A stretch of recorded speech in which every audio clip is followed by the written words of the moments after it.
Hello guys! Welcome to our Lakbay Culinarian Kitchen.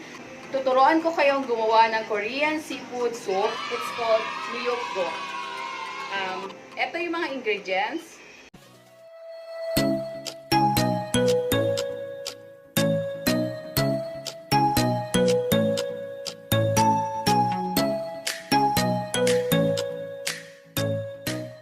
Garlic, beef strip, soy sauce, seaweeds, salt, sesame oil, and soft tofu. Optional lang po ito. Maglalagay tayo ng oil, garlic. Sautay lang muna tayo ng garlic. Next na natin si beef.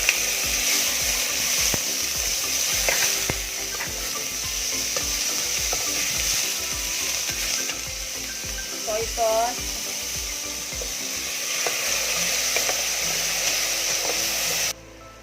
Add na natin itong seaweeds. Sobrang bilis lang nito. Sobrang simple lang niya.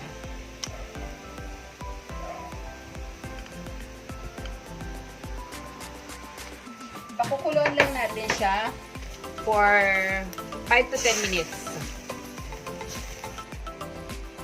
Mag-add na tayo ng 2 cups of water.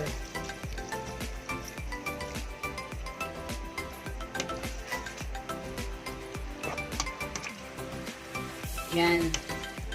Tapos, papakuluan lang natin siya. Pupuloy lang natin siya for 5 to 10 minutes. Kumukulo na siya, guys. Then, mag-add lang tayo ng beef stocks. 1 cup of beef stocks. Season natin siya ng salt.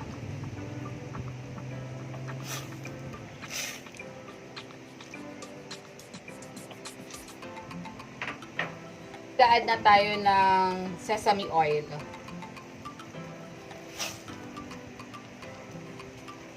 Ayan na guys. Pag na-boil na siya ng another 10 minutes, pwede nyo nang i-add si soft tofu. I-add nyo na si soft tofu.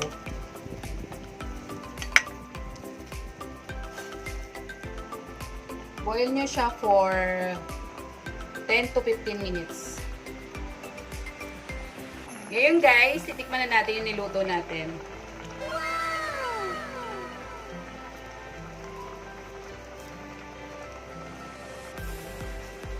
Ang sarap.